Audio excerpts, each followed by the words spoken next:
தமிழ்நாட்டில் ஒரு ஏழை குடும்பத்தின் மிகப்பெரிய கனவு என்னன்னு தெரியுங்களா? என் குழந்தை நான் சந்தித்த கஷ்டத்தை சந்திக்கக்கூடாது அப்படின்னு ஒவ்வொரு பெற்றோரும் நினைப்பது தாங்க. அவன் படித்து பெரிய ஆளாகணும் என்பது தான். அந்த கனவுக்காகத்தான் இந்த மண்ணில் ஆயிரக்கணக்கான பெற்றோர்கள் தினமும் தங்களின் ஆசைகளை தியாகம் செஞ்சிட்ருக்காங்க. ஒரு தாய் தனக்கான புதிய சேலையை வாங்காமல் மகளின் காலேஜ் ஃபீஸை கட்டுறாங்க. ஒரு தந்தை உடல்நிலை சரியில்லாமல் ஓவர் டைம் வேலை செய்து மகனுக்கு புத்தகம் வாங்கி கொடுக்குறாங்க. சில குடும்பங்களில் வீட்டுக்கடன் கட்டாமல் இருந்தாலும் குழந்தையின் செமஸ்டர் ஃபீஸ் மட்டும் சம்ஹவ் மேனேஜ் பண்ணுறாங்க. ஏன்னா இந்த மண்ணில் கல்வி என்பது வெறும் டிகிரி மட்டும் இல்லைங்க, அது ஒரு குடும்பத்தோட தலைமுறை வறுமையை உடைக்கும் ஒரே நம்பிக்கைன்னே சொல்லலாம். ஆனால் அந்த நம்பிக்கையை பல நேரங்களில் பணம் இல்லாமையால் உடைந்து போயிருக்கிறது பல்வேறு குடும்பங்கள்ங்க. பஸ் பாஸ் காசு இல்லை, ஹாஸ்டல் ஃபீஸ் கட்ட முடியலை, நோட் புக் வாங்க பணம் இல்லை என்ற காரணங்களால் ஆயிரக்கணக்கான மாணவர்கள் பார்த்திங்கன்னா தங்களோட கனவுகளை பாதியிலேயே நிறுத்திய வரலாறு தமிழ்நாட்டில் இருக்குதுங்க. அந்த எமோஷனல் ரியாலிட்டியை அரசியல் உண்மையாக புரிந்து கொள்ள ஆரம்பித்து விட்டதா அப்படிங்கிற கேள்வியை இன்றைக்கி தமிழகம் முழுவதும் எழுப்பி இருக்கிறது விஜய் தலைமையிலான தமிழக வெற்றி கழக அரசின் முக்கிய முடிவுனே சொல்லலாம். ஆட்சி மாற்றம் நடந்த பிறகும் முந்தைய அரசின் மாணவர் நலத்திட்டங்கள் தொடருமா என்ற அன்சர்டினிட்டி ஆயிரக்கணக்கான மாணவர்கள் மற்றும் பெற்றோர்கள் மத்தியில் இருந்த சூழ்நிலையில் தமிழ் புதவன் புதுமை பெண் திட்டத்தின் கீழே மாணவர்களுக்கு மாதம் வழங்கப்படும் 1000 ரூபாய் உதவித்தொகை தொடரும் அப்படின்ட்டு அறிவித்து நேரடியாக மாணவர்களின் வங்கி கணக்கில் பணத்தை வரவு வைத்திருப்பது சாதாரண அரசு நடவடிக்கையாக மட்டும் பார்க்கப்படலைங்க. அரசியல் மாறலாம், ஆனால் மாணவர்களின் எதிர்காலம் பாதிக்கக்கூடாது என்ற பவர்ஃபுல் சோசியல் மெசேஜாக பார்க்கப்படுது.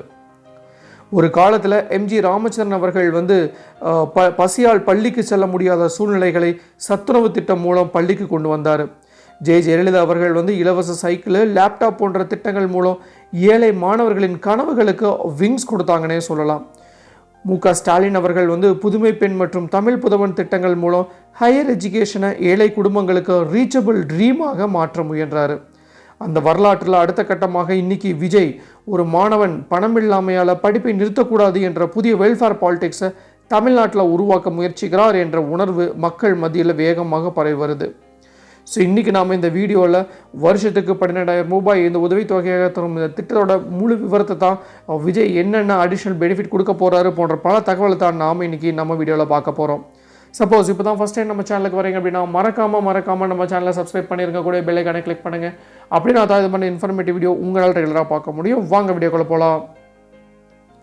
தமிழக அரசியலில் சில திட்டங்கள் பார்த்திங்கன்னா வெறும் உதவித்தொகை திட்டங்களாக மட்டும் இருக்காதுங்க. அவை ஒரு தலைமுறையின் எதிர்காலத்தை மாற்றக்கூடிய சமூக புரட்சிகளாக மாறிவிடும்.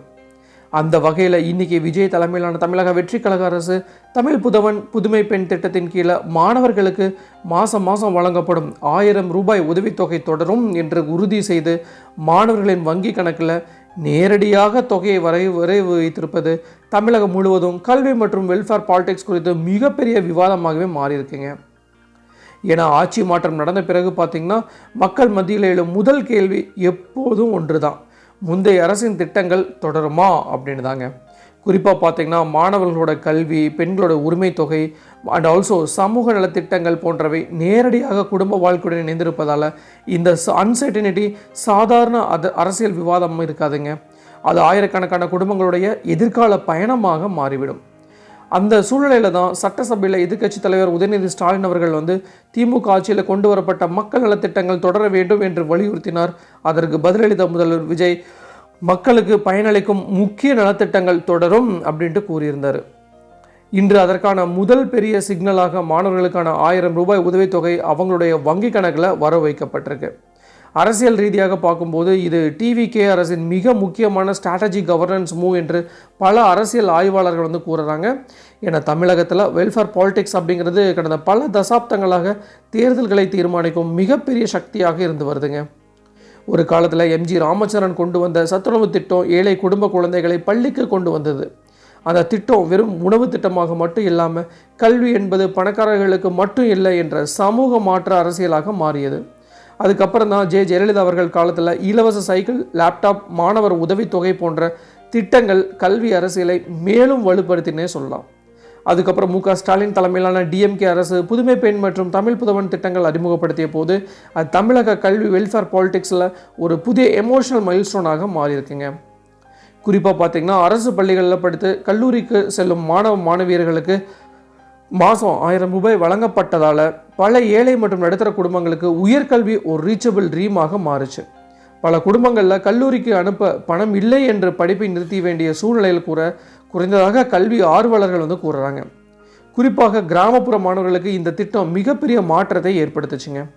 பெண் குழந்தையை வெளியூரில் படிக்க அனுப்பலாமா என்ற குடும்ப தயக்கத்தை உடைக்க இந்த மாதிரி உதவித்தொகை ஒரு சைக்காலஜிக்கல் சப்போர்ட்டாக இருந்துச்சு அப்படின்ட்டு பல சமூக ஆர்வலர்கள் கூறுறாங்க. ஒரு கேஸ் ஸ்டடி ரீதியாக நம்ம பார்க்கும்போது பார்த்திங்கன்னா தமிழகத்தில் பல மாவட்டங்களில் இந்த திட்டம் காரணமாக ஃபஸ்ட் ஜென்ரேஷன் கிராஜுவேட்ஸ் எண்ணிக்கை அதிகரித்ததாக சில கல்வி ஆய்வுகள் கூறுறாங்க.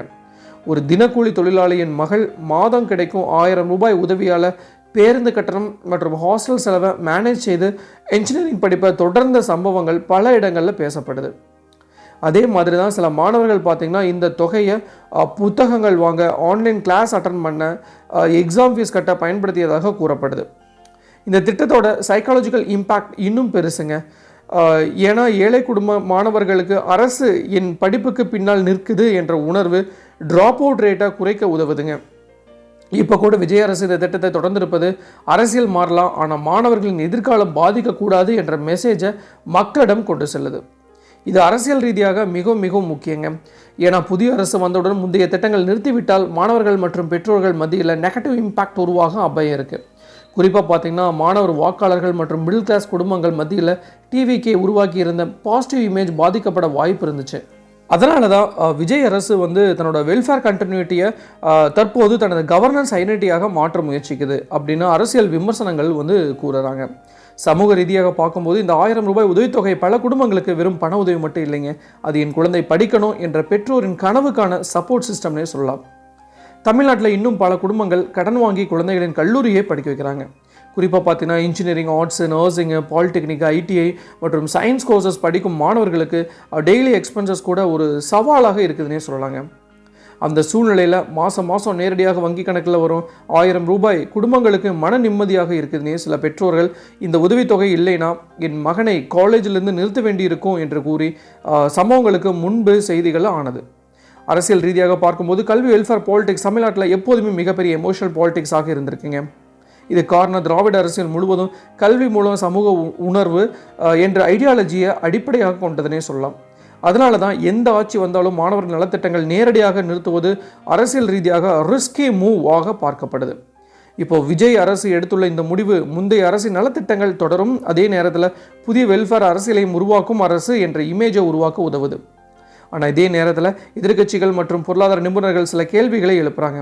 நேரடி பண உதவி மட்டும் கல்வி தரத்தை உயர்த்துமா? அரசு பள்ளிகளில் இன்ஃப்ராஸ்ட்ரக்சர், ஆசிரியர் தரம், வேலைவாய்ப்பு இணைப்பு போன்றவை ஈக்குவலி முக்கியமல்லவா? வெல்ஃபேர் பாலிடிக்ஸ் மற்றும் கல்வி ரீஃபார்ம் ரெண்டுக்கும் இடையே சமநிலை எப்படி உருவாக்கப்படும் என்ற கேள்விகள் தொடர்ந்து எழுந்துட்டு வருது. ஆனால் வெல்ஃபேர் திட்டங்கள் ஆதரிப்பவர்கள் பார்த்திங்கன்னா வேறு ஒரு வார்த்தையை முன்வைக்கிறாங்க. ஒரு மாணவன் பசி, வறுமை அல்லது பேருந்து கட்டண பிரச்சனை காரணமாக படிப்பை நிறுத்த வேண்டிய நிலை வரக்கூடாது என்பதே அதே விவாதம். தற்போது டிவிகே அரசு இந்த திட்டத்தை தொடர்ந்து இருப்பது தமிழ்நாட்டில் வெல்ஃபேர் கண்டினியூட்டி அரசியலில் ஒரு முக்கிய சாப்டராக பார்க்கப்படுதுங்க. இந்த 1000 ரூபாய் உதவித்தொகை ஆயிரக்கணக்கான மாணவர்களின் கல்வியை காப்பாற்றி அவங்கள ஃபர்ஸ்ட் ஜென்ரேஷன் கிராஜுவேட்ஸாக மாற்றி குடும்பங்களின் சமூக நிலையை உயர்த்தி உதவினால் அது தமிழக கல்வி வெல்ஃபேர் பாலிடிக்ஸின் மிகப்பெரிய சமூக மாற்ற திட்டங்கள் ஒன்றாக பார்க்கப்படுது. ஸோ இது எப்படியோ இந்த திட்டங்கள் தொடர்ந்துக்கிறது அப்படின்ட்டு ரொம்ப ஹாப்பியாக தான் இருக்குது. ஸோ இதுதான் நான் இன்றைக்கி உங்களுக்கு சொல்ல வர வேண்டிய விஷயம். டெஃபினட்டாக யூஸ்ஃபுல்லாக இருக்குன்னு நினைக்கிறேன். ஸோ மீண்டும் இன்னொரு நாள் இது மாதிரி சுவாரஸ்யமான இன்ஃபர்மேட்டிவ் வீடியோவுடன் உங்களை சந்திக்கும் வரை உங்களிடமிருந்து விடைபெறுவது உங்கள் மஞ்சள் மாநகர மைந்தன் சிவா.